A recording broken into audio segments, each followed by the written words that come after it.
Truth! You can't handle the truth. Truth. And now, live from the Star Worldwide Studios Tower, overlooking the 5th largest city in America and heard worldwide, it's the Josh Bernstein Show.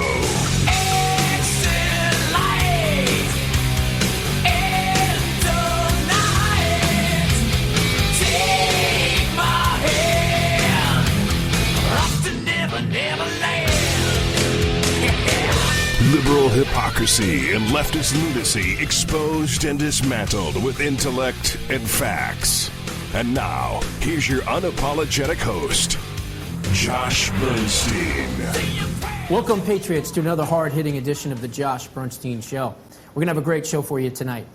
A little bit later on in the program, we're going to be joined by Jerry Rogers. Jerry Rogers is the Vice President of the Institute for Liberty in Washington, D.C. He's going to be talking to us about FanDuel and DraftKings. Now, if you remember, in the debate, Chris Christie said, "What are we doing talking about fantasy football?" Well, from that conversation, FanDuel and DraftKings are the two major players. And now the government wants to get their greedy little hands involved in both of those entities. They want to tax them. They want to regulate them. They call it day trading, as Jeb Bush has called it.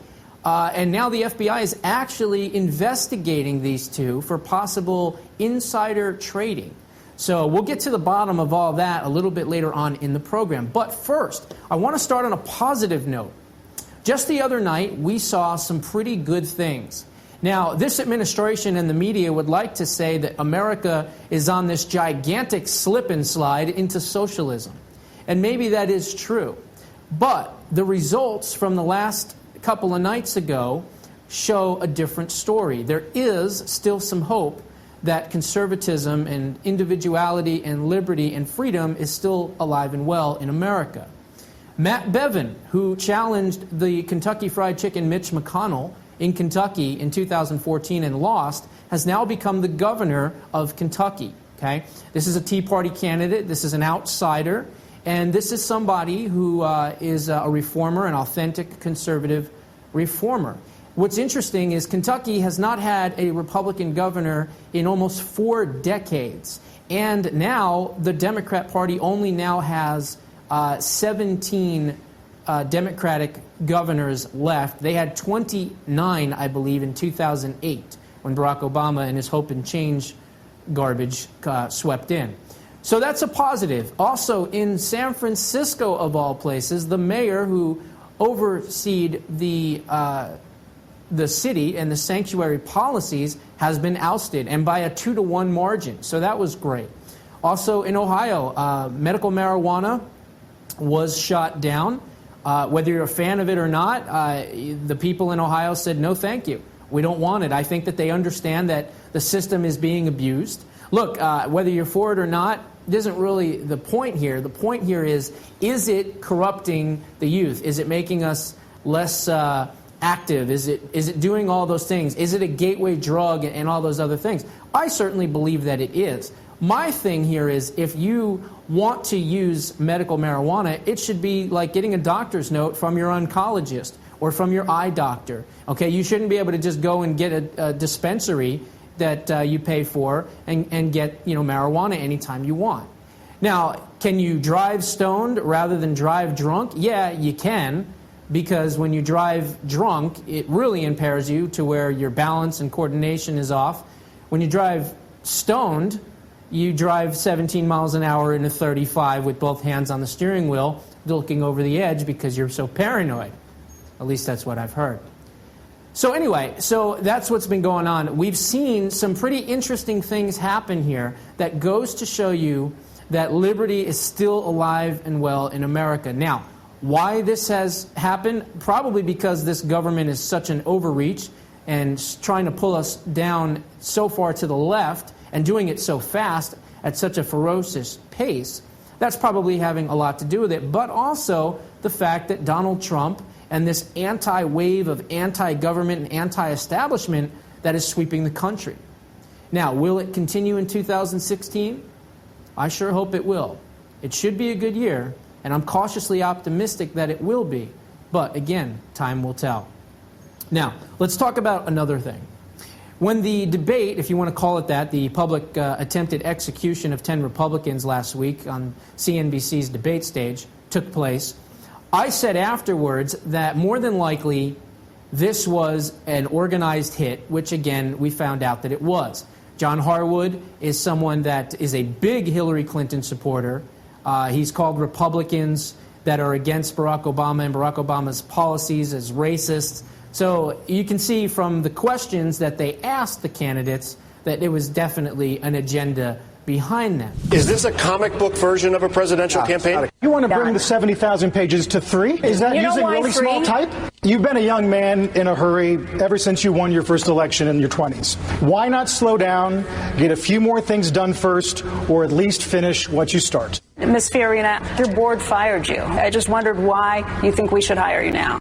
Bankruptcy is a broken promise. Why should the voters believe the promises that you're telling them right now? Senator Rubio, you've had issues. You have a lack of bookkeeping skills. You accidentally intermingled campaign money with your personal money. It raises the question whether you have the maturity and the wisdom to lead a $17 trillion economy. Why would you serve on a company whose policies seem to run counter to your views on homosexuality? A company called Manatech, with which you had a 10-year relationship. They paid $7 million to settle a deceptive marketing lawsuit in Texas, and yet your involvement continued. Why? Mr. Trump says that he is capable of growing the economy so much that Social Security and Medicare don't have to be touched. Do you want to explain how that's going to happen, Mr. Trump? The leading Republican candidate, when you look at the average of national polls right now, is Donald Trump. When you look at him, do you see someone with the moral authority to unite the country? Such a nasty question. Now, what's interesting is that now my suspicions, if you will, and others' suspicions have now been validated. Because it turns out that Brian Steele, who is the vice president of communications for CNBC, has held 3 different positions with the Bill Clinton administration. Conflict of interest, anyone? That's why Donald Trump got questions that said, is your campaign a comic book campaign? That's why Dr. Ben Carson got questions like, do you really know how to do math, Dr. Carson? Okay? So you can see that they clearly wanted to ridicule, intimidate, and make the Republicans look unelectable. They did a darn good job trying to. But what they didn't get, what they didn't expect, was that not every Republican on that stage shriveled up, got back into their cocoon, and accepted their beating. Obviously, you saw what Ted Cruz did, which was obviously the winning part of the entire debate. Chris Christie, Marco Rubio, they all fought back. So is that going to change the tone for future debates? I don't know. I'm glad to see that Reince Priebus has decided to end the debates with NBC. CNBC should rename themselves HNBC for Hillary NBC, because obviously this guy was a hitman. And you know, if he's the vice president of communications, he didn't put in Rick Santelli or Jim Cramer, right? The 2 most popular hosts on that station. No. They weren't far enough to the left. So what did he do? He had to get Becky Quick, Carl Chiantia, and John Harwood instead. So I'm glad to see that we're not doing the debates anymore with NBC and Univision and all that. And I'll put my name out there. Anybody wants to host a debate, I'll be more than happy to do it. I'll ask fair questions, but I'll ask questions that will separate the establishment rhinos from the authentic conservatives, because it'll be questions that you'll have to answer without any meandering or talking points. There'll be direct questions, and there'll be good, solid questions. So again, I'm putting myself out there. Anybody wants to take me on that, we can do that. Okay, so before I get to this next clip, I want to show you the difference between the different types of questions, okay? We saw the CNBC debate and what kind of questions that was. Here's a montage with the types of questions at the CNN debate for the DNC and what they were asked. And you can clearly see the tone and the difference. Go ahead and roll that tape. With all due respect, Senator Sanders, you call yourself a democratic socialist. How can any kind of socialist win a general election? We're going to have a lot more on these issues, but I do want to just quickly get everybody in on the question of electability. Secretary Clinton, is Bernie Sanders tough enough on guns? Senator Sanders, what would you do differently? Is she too quick to use military force? Senator Sanders, I want you to be able to respond. Who or what is the greatest national security threat? Secretary Clinton, with all due respect, do you want to respond? Do Black lives matter or do all lives matter? Secretary Clinton, what would you do for African Americans in this country that President Obama couldn't? Senator Sanders, what are you going to be able to do that President Obama didn't? Secretary Clinton, how would you address this issue? Why is your plan better? Is that something that you would support? Secretary Clinton, Governor O'Malley wants to open up Obamacare to millions of undocumented immigrants and their children. Do you? Now, as you can see, what's the first thing you notice? With all due respect, Secretary Clinton, right? That's the first thing he says, with all due respect. Did you hear a with all due respect even once from those three hitmen and the hit woman? No, you didn't. So you can clearly see the difference. Did they get some tough questions? Yeah, they got a couple. How would you be different from a third term of Barack Obama? Do you agree with this policy? Do you agree with that policy? But those aren't really hard questions. I mean, that's an underhand pitch compared to the razor blade fastballs that were being thrown at the Republicans. So again, you can clearly see the difference. All right, let's move on to another topic here. Let's talk about, and I don't normally bring Hollywood into this because, again, most of Hollywood is all left-wing, and I don't really, care so much about Hollywood. But this story won't die, number one. And number two, it's an important story. This idiot, and I'll call him that, Quentin Tarantino, the famous director of Pulp Fiction, Reservoir Dogs, the Django, the Samurai Sword movies, Kill Bill, a bunch of other movies. He's done a lot of movies. Overall, he's a good director. He put his foot in his mouth, big time. He was in New York, and he was at a Black Lives Matter rally, and he said this. Go ahead and roll the tape. To the families. However, I just do also want to say, what am I doing here? I'm doing here because I am a human being with a conscience. And when I see murder, I cannot stand by. And I have to call the murdered, and I have to call the murderers, the murderers. Now I want to give my time to the family. Thank you very much. Okay. Now, he's now saying, oh, wait a minute. I didn't say that all cops are murderers. I didn't say that. Really? You didn't? Well, that's why you said, I got to call the murdered the murdered and the murderers the murderers. Sure as heck sounds like to me that you're calling all cops murderers. Now, what's interesting is that the police officers, the great men and women in blue that protect all of our cities and are not murderers, they have decided to do a national boycott. And this is fantastic because his new movie coming out in Christmas is called The Hateful Eight. Well, maybe it'll be called The Hateful Fate, as in the fate of his new movie is going to go down the tubes because of the massive protest against what he said. Now, he's sticking to his comments for the most part. He's saying he's not going to be intimidated and he's not going to back down. Ultimately, he's going to be in a situation where his movie's going to be boycotted. It's not going to do nearly as well. And oi, Gewalt, Harvey, what are you going to do? Harvey Weinstein, what are you going to do? You've had flop after flop after flop. Zero Dark 30, Selma, Steve Jobs, oi, Gewalt, what are you going to do? Your golden boy went nuts. Your golden boy went on the fritz. You got to rein this guy in. Well, to his credit, he has said that Quentin Tarantino does not speak for the Weinsteins and for the studio, and that he doesn't agree with him. But he is absolutely furious from some of the things that I have read about what is going on. Because he, again, has had a couple of flops here lately, and he looks at Quentin Tarantino as his super prince, his money man.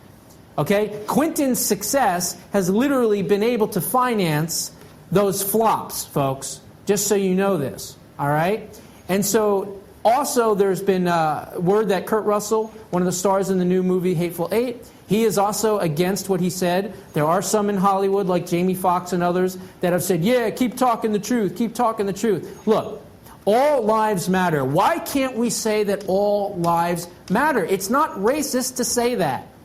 All lives matter. Black, white, green, Hispanic, purple, glow in the dark, transparent. I don't care what it is. And most importantly, the police. What's going to happen, Quentin, when, God forbid, someone breaks into your home and wants to cause bodily harm to you, and now that you've pissed off all of the police in Los Angeles and around the country, you think they're going to come to your beck and call? Well, they will, because they have to, and they're not going to know that it's your house before they get there. But you should be appreciative of the men in blue and the women in blue and the tough work that they do and how they try to keep our cities safe. Are there a few bad apples out there? Yeah, I'm sure there are. But to lump them all together and to call them all murderers, not only should you make a public apology, but you should be ashamed of yourself. Okay? That's all I got for that segment. We'll be right back. You're tuning into the Josh Bernstein Show, where Josh covers the news the way the liberal media would not dare. Every once in a while, someone needs a hand. To hold, to comfort, to lift. All across America, people are joining hands with AMAC to support our nation's greatest values. Every AMAC member makes a difference, and the more who join, the stronger America will be. Stand with those who stand for freedom. Join AMAC. Better for you, better for America. Hi, Josh Bernstein here. Let me tell you about a fellow conservative and patriot named Arthur Mills. Arthur Mills spent 21 years serving our country. Now medically retired, he's still serving our country, but he's writing books now on how to protect it. Arthur has written 4 books, including the award-winning The Empty Lot Next Door. Unfortunately, due to his medical injuries sustained serving our nation, he must now use speech recognition software in order to write his books. His latest book, Friend or Foe, is an amazing story. Friend or Foe is a fun and entertaining modern-day animal farm that covers economics, environmentalism, and immigration. This story will help open the eyes of your children to the dangers of big government while frightening older readers with its modern-day relevance to many of today's issues. Friend or Foe is available for only $2.99 in both paperback and ebook versions at Amazon or through Arthur's website at www.branchingplotbooks.com. VA benefits only go so far, folks. Please, order Friend or Foe today.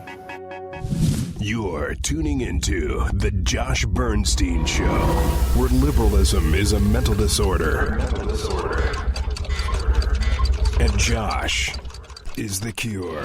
Okay, folks, welcome back to the program. After this very short segment, we are going to be getting to our guest, Jerry Rogers, again. He is the Vice President of the Institute for Liberty. But before we get to that, I want to talk about something else. Is there an all-out civil war brewing in Western Europe, and in particular, in Germany? Go ahead and roll this tape.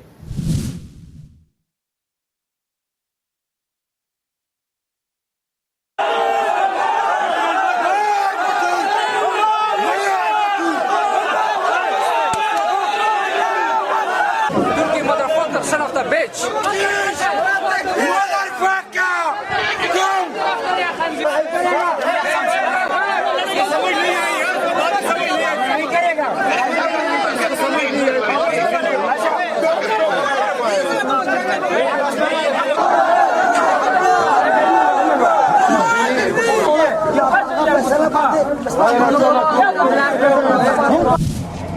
"500 people are refusing to get off a train in Bichka, a small Hungarian town on the border with Austria, according to agency reports. A tense standoff has developed between police on the platform and migrants in the carriages.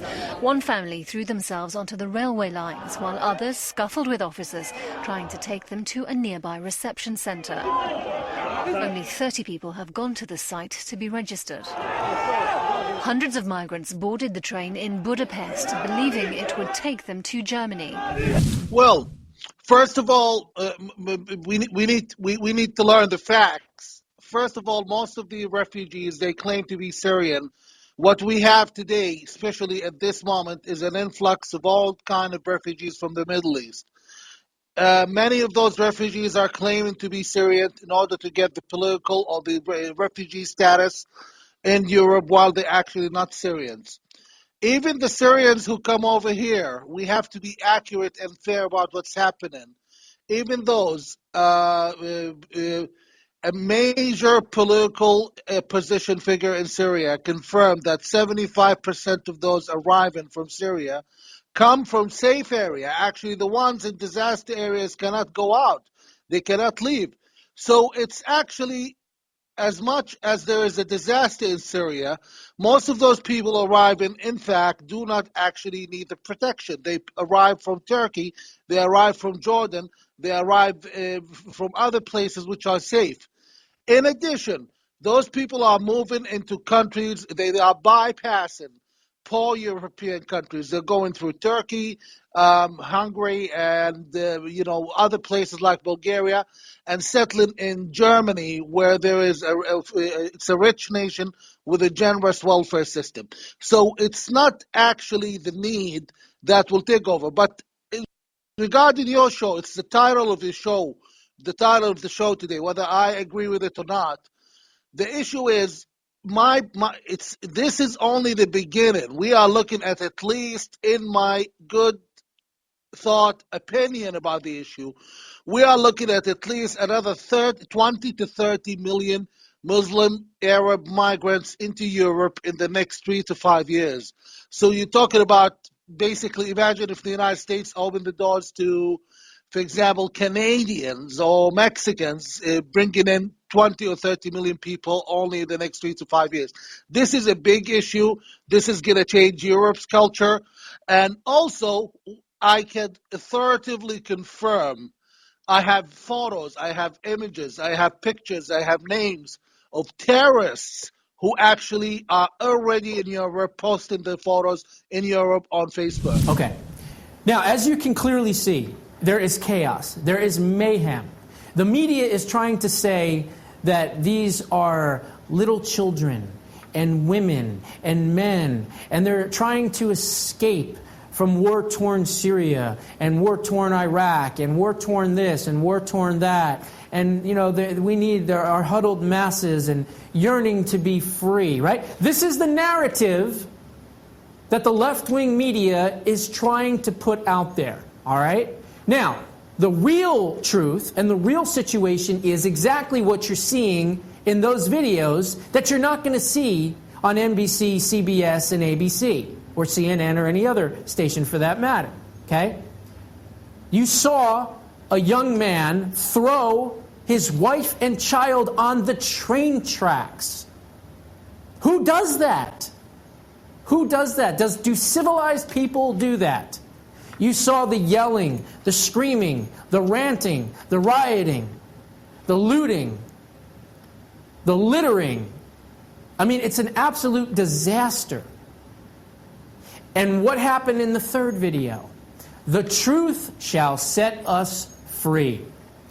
I have said all along that I did not believe this to be a refugee crisis situation. I believed that this was a plan to infiltrate Western Europe and eventually Canada and eventually America. Now, some people said, oh, you're crazy. There's a lot of people there that need help, and there's a lot of war-torn issues going on in these countries. I understand that. I do. I understand that. But now you hear from this gentleman who is living in Western Europe and is the opposition leader in Jordan. You can clearly see that he said that most of these people are not from Syria. They're mostly from outside of Syria, from Jordan, from Lebanon, from Turkey. Okay, and not to forget, Erdogan just got reelected, and what's the first thing he did? He rounded up the people that were against him, that voted against him. Okay? This is somebody who is going to remain in power, and America needs to understand, and Israel needs to understand, that Turkey is trying to become the next major player out there on the geopolitical Middle Eastern stage. I've talked to many scholars, including the great Walid Shabat, who has also said that as well.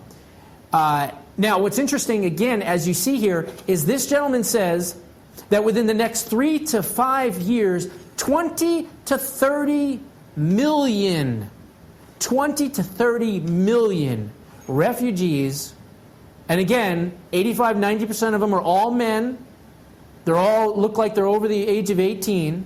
All of them are going to be into Western Europe, Germany in particular, but all over Western Europe. And now you've got Trudeau in Canada, who is going to open up the floodgates. America, you need to take notice as to what's going on in Western Europe and Canada and all around you, because it will affect us at some point. Let's hope and pray that a real anti-establishment, real anti-illegal immigration candidate, nominee, wins the presidency of the United States, because we are on the brink.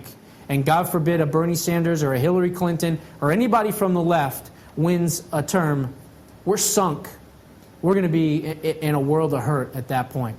So I wanted to show you that video because I wanted you to see what is truly really going on. And is there a civil war brewing? I don't know. We're going to have to see what happens. But I can tell you this, groups out there in Western Europe, like the Pegida group, that are anti-illegal immigration in this case, they're having rallies, and they're going to probably start ousting some of these leaders. I know Merkel is definitely possibly on her way out.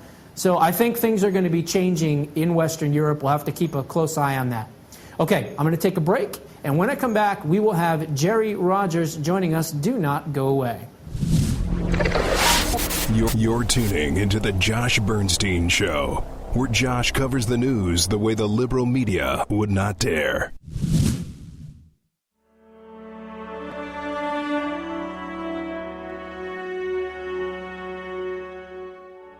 Josh Bernstein here. You all know me as the hard-hitting and unapologetic conservative talk show host of the top-ranked Josh Bernstein Show. But did you also know that I have a softer side as well? I am proud and honored to be an official spokesman for a really great group known as the Association of Mature American Citizens, or AMAC for short. AMAC is a group focused squarely on meeting the needs and protecting the interests of America's seniors. We offer a conservative alternative on how to best solve the problems seniors face today. From saving Social Security to gaining more access and control over your health care, to answering your health-related questions and providing you with the products, services, and solutions that you seek. So if you are a senior 50 years of age or older and do not want more government-run and controlled healthcare solutions, there is another option.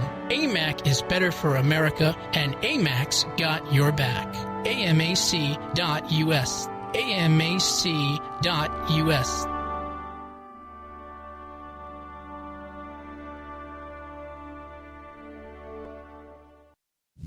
Hi, Josh Bernstein here. Let me tell you about a fellow conservative and patriot named Arthur Mills. Arthur Mills spent 21 years serving our country. Now medically retired, he's still serving our country, but he's writing books now on how to protect it. Arthur has written 4 books, including the award-winning The Empty Lot Next Door.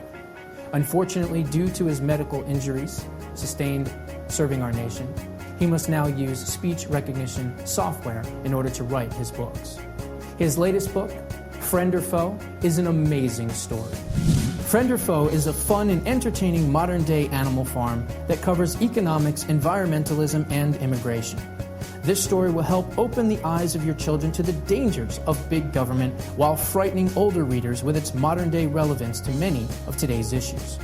Friend or Foe is available for only $2.99 in both paperback and ebook versions at Amazon or through Arthur's website at www.branchingplotbooks.com. VA benefits only go so far, folks. Please, order Friend or Foe today. You're tuning into The Josh Bernstein Show, where liberalism is a mental disorder.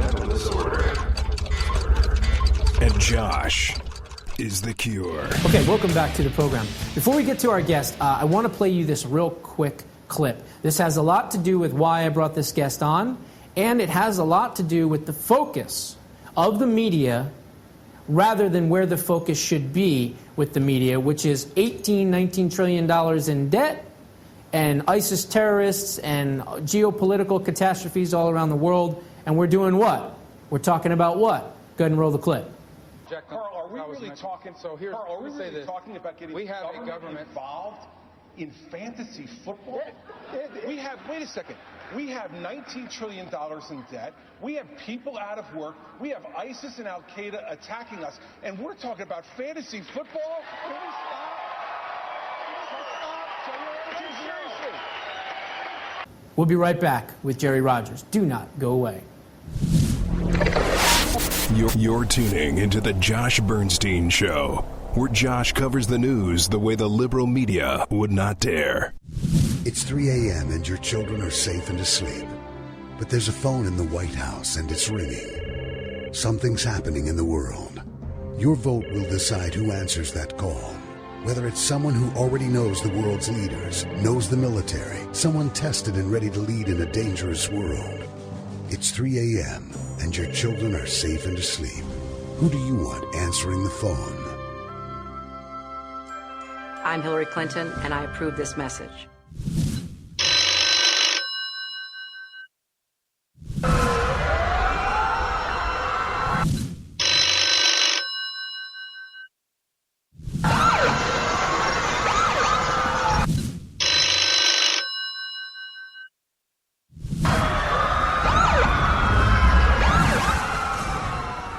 I'm Josh Bernstein, and I approve this message.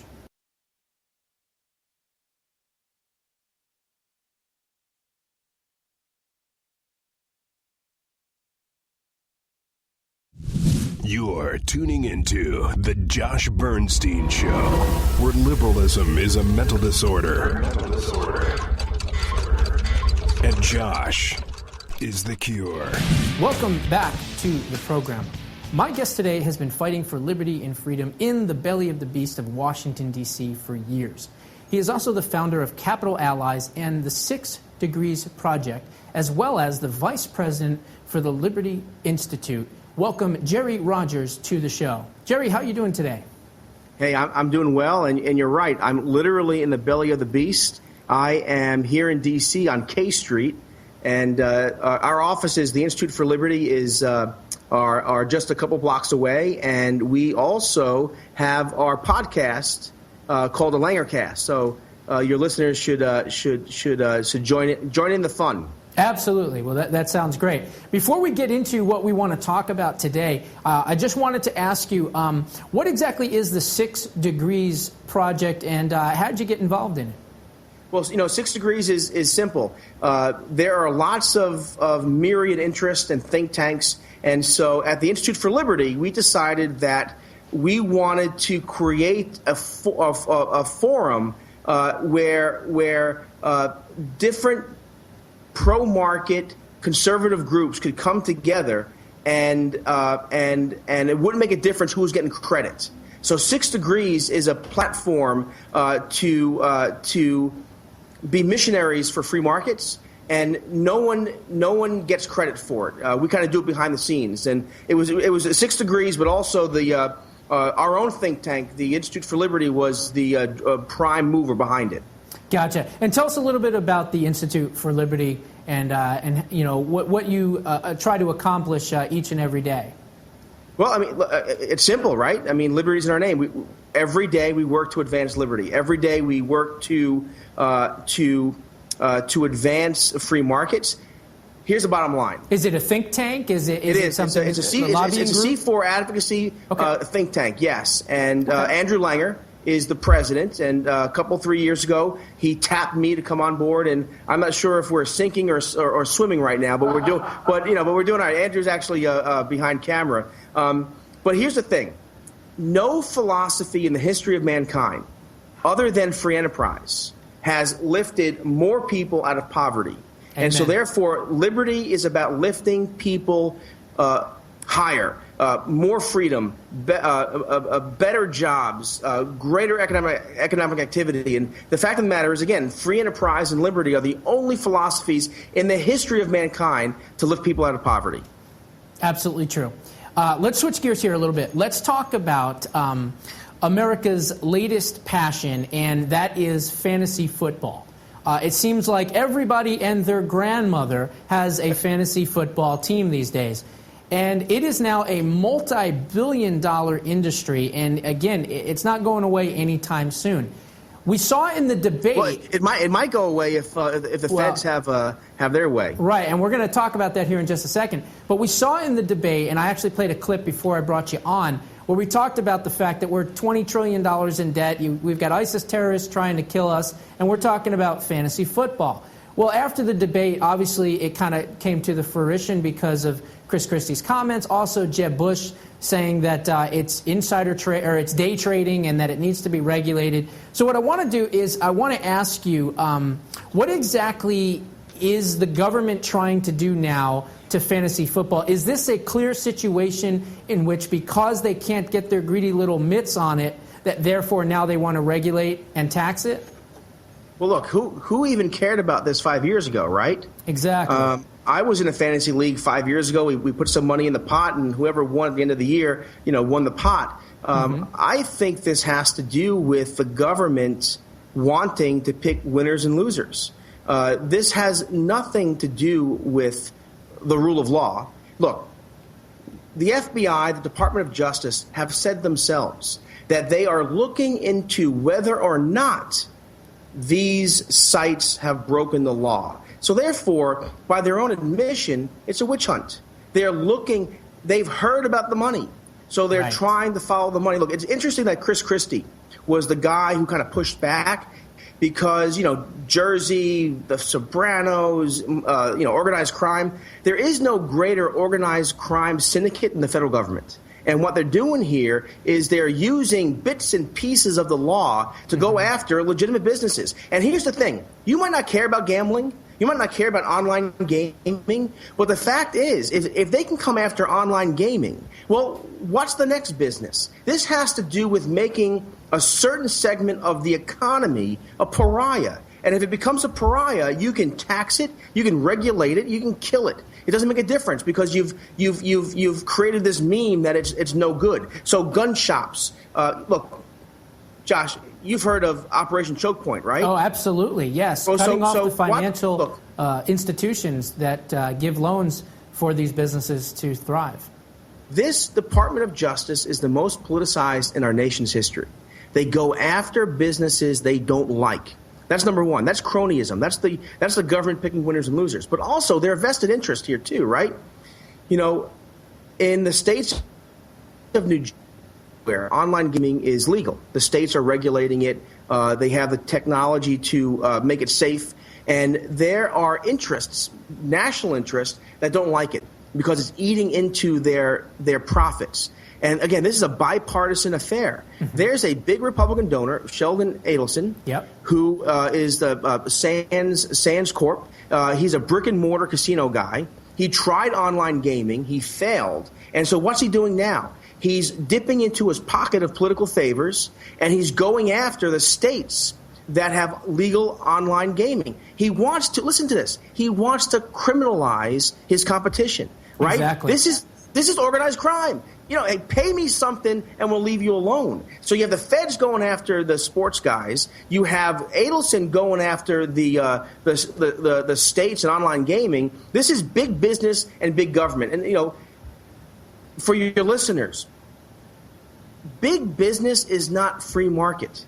And, moving into the election next year and even the elections from last night, we know that if you're pro-market, if you're pro-liberty, then you have to be cautious of big business partnering up with big government. Absolutely. I couldn't have said it better myself. Let's talk about what they're planning on doing, or at least trying to implement.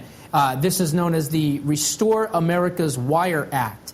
Tell us a little bit about that and why this is so dangerous. Well, the fact that why is it dangerous? Because you have one guy. Listen, you have one man, Sheldon Adelson, who hired a lawyer who wrote a bill, and then he got his friends in Congress, Lindsey Graham in the Senate, and Chaffetz in the House, to drop the bill. This is one man moving legislation to criminalize his competition. This is the very definition of cronyism, and I would argue this is, again, going back to my guy Chris Christie. This is like organized crime. They're coming after you. You're into their territory, so we're going to come after you, and we're going to kill you. That's what he's trying to do, and this is the danger. We have to be very careful. This is not just Democrats. It's Republicans, too. And there are, unfortunately, a number of Republican co-sponsors to the Restore America Wires Act. And it's important to get the message to them. Look, 10 or 15, 20 conservative free market groups, national groups, including the Institute for Liberty, Americans for Tax Reform, and other groups have sent letters up to the Hill. This almost passed in the lame duck, but for the free market groups here in D.C. who are pushing back and fighting back. Right. And this is coupled with the fact that now we saw what happened with the government taking over the Internet and allowing it to now be run by a governing authority of the United Nations. We've seen ICANN, which is now I can't. And this is just another step of that. So this is now leading into that process. If they can pass this, then they can control the Internet, they can shut down gambling, they can tax it, they can regulate it, and they can make what? More money. Ultimately, that's what this is all about. It is give me more of your money, and I don't care about freedom, I don't care about liberty, I want to tax the Internet eventually, I want you to pay a fee for you to surf the Internet, which it should be always free. This is where we are heading if we don't elect the right type of people to stop it.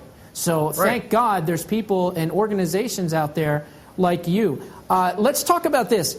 You mentioned earlier in our conversation the political witch hunt. And there's no question that it is a political witch hunt. They are going after the two big honchos out there, FanDuel and DraftKings. As a matter of fact, they're accusing these organizations of insider trading practices. Because why? Because it's a now multi-billion-dollar industry, and it's doing what? It's making too much money.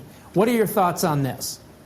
Well, look, I think it's interesting they're using the term insider trading, right? I have a question for you. How many Wall Streeters who literally broke the law and stole money are in jail today? How many Solyndra guys who brokered that green energy grab are in jail today? In fact, the guy from Solyndra who allowed the loan, who facilitated the loan, was just appointed to a White House position. So look, the left is so smart.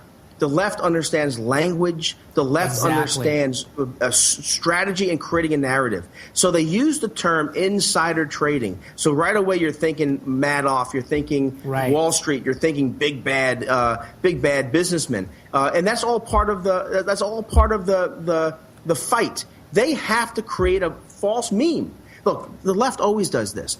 The left only advances when they create these false narratives, and then the mainstream media swallows it up, and the American people, because we're busy. Look, I used to have a mentor at the Competitive Enterprise Institute, Fred Smith, and Fred would say that people are dumb because they're smart. In other words, they're so busy paying their taxes, doing their work, taking care of their kids, going to soccer practice, that they don't have time to pay attention to all that's happening in politics. And so the left takes advantage of that. And again, but that's the importance of this show. That's the importance of all these groups like IFL and ATR and sites like The Federalist and Conservative Review and other sites that put forward positive narratives, true narratives that are pushing back against the left. You're absolutely right, and I want to touch on one of the things that you said. You talked about language of the left. I've been talking about this for absolutely years. I've been talking about this, and you're absolutely right. If you look at the language of the left, the Affordable Care Act, right? The Respect for Marriage Act, right?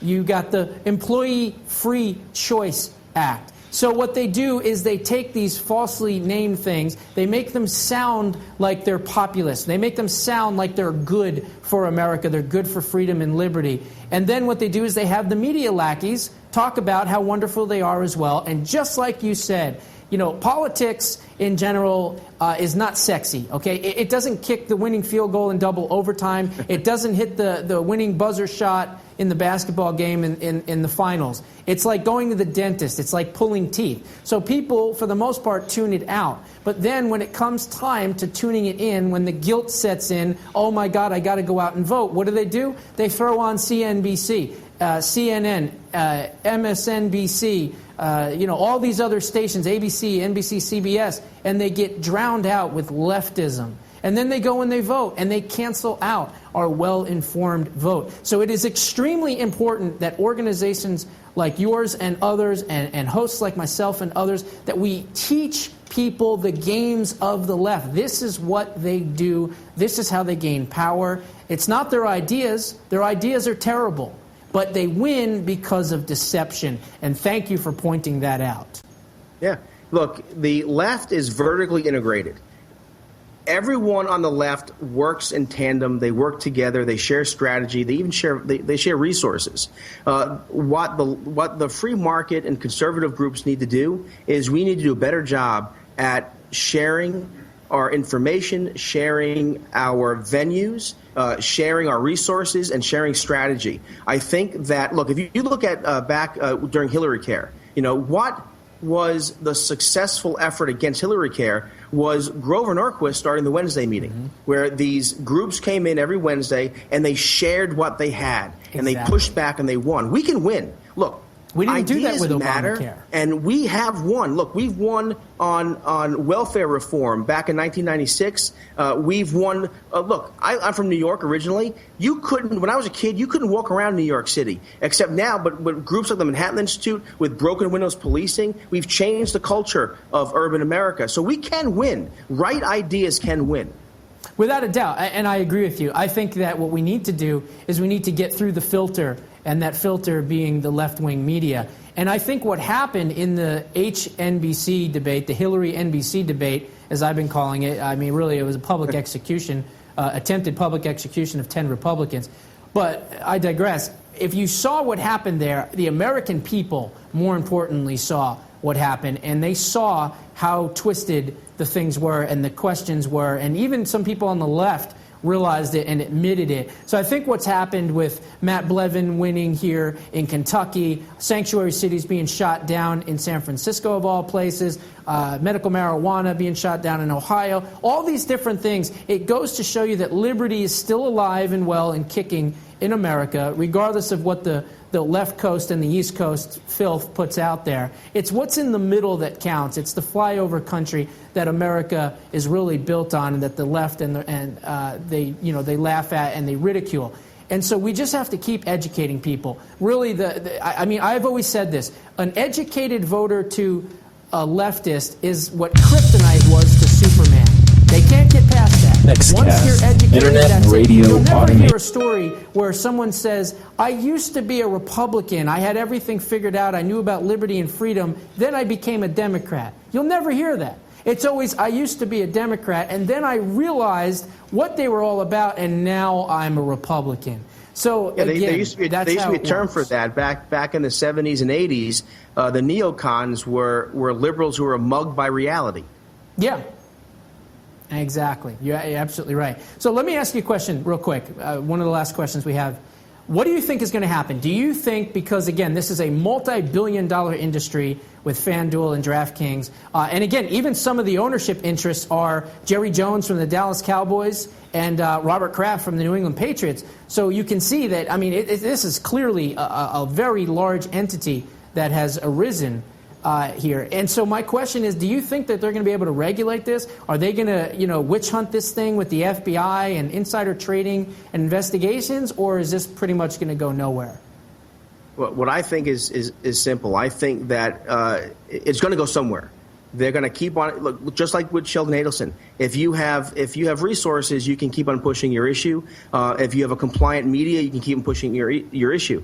What's going to happen is the folks at FanDuel, DraftKings, the Fantasy Sports Trade Association, they're going to have to take a look at their allies. Who are their allies in the public discussion? Who are their allies in the public debate? And they're going to have to reach out, and they're going to have to say, look, here's where we're going, and we need help. And I think that right now they're not doing that. So I think all these sites and groups and the trade association itself needs to reach out to the center-right community, and we need to do what the left does. We need to organize, and we need to strategize, and we need to move forward and just speak the truth. I think that Americans in particular, there's a couple things you got to keep your hands off, and that's typically the internet and your football and basketball and your sports and things like that. I think in some respects, if it's done correctly and articulated in the right way, this could be a winning campaign issue, believe it or not, for the Republicans. Because now they can say, look, even the government now wants to take away your FanDuel. You know how the left runs these ads where they show you a picture of a 90-year-old woman in a wheelchair and a guy behind her pushing her off the cliff? Well, why don't we talk and do some... why don't we do some ads that show what they're trying to do? Put the fear in the fact that they're trying to shut down your fantasy football. Your government wants to shut down your fantasy football league. How do you feel about that? Republicans will fight against it. Right. This is why the beer guys are always in good shape, because no one wants everyone. Look, we can tax champagne, don't tax the six-pack of beer, right? Exactly. But I do think, though, that these groups being impacted need to be smart and strategic, and they need to reach out to the center-right community. It's not going to happen look. No one's going to take up their cause unless there's sharing of information, unless there's conversation, unless there's a strategy in place. Absolutely, couldn't agree with you more. Jerry, it's been an absolute pleasure. The guest is Jerry Rogers. The website is www.instituteforliberty.org. Is there anything else that you want to discuss? Anything else that's coming up that you want to talk about? No, you know what? I am in a good mood after last night's elections, and this is a great show, and I hope to be on again. All right. It's been an absolute pleasure having you on. And again, we'll talk soon in the future, okay? Thanks. All right. God bless. Okay, folks. So as you can see, this is what they are planning on doing. They want to regulate everything. Anything that's making money, no. That's competition. We can't have that. We've got to regulate that. We've got to tax that, okay? This is what is going on. So you have to understand that this might be a really good thing for the Republicans to run on in 2016. How many billions, millions of fantasy football fans that are out there? You start running ads that the government wants to shut you down, I'm telling you, there'll be a major upswing in people taking notice as to what's going on. Now, before we leave for the night, I want to say one thing. America lost an absolute patriot earlier this week. Tennessee lost an absolute patriot. Just a fantastic human being. And I'm talking about the passing of former Senator Fred Thompson. He was also an actor. He starred in lots of different things, Law and Order. He starred in Cape Fear. He was in a bunch of movies. He was a very good character actor. But more than being a character actor, he had character. He was a fantastic human being. He will be sorely missed. And my thoughts and prayers go out to Jerry, his wife, and his lovely family. That's all I got for this week. Until next week, God bless. Thank you for joining the Josh Bernstein Show. Unabashed, unafraid, and unapologetic. Holding America to a higher standard. For more information on the Josh Bernstein Show or to connect with Josh, just go to StarWorldWideNetworks.com.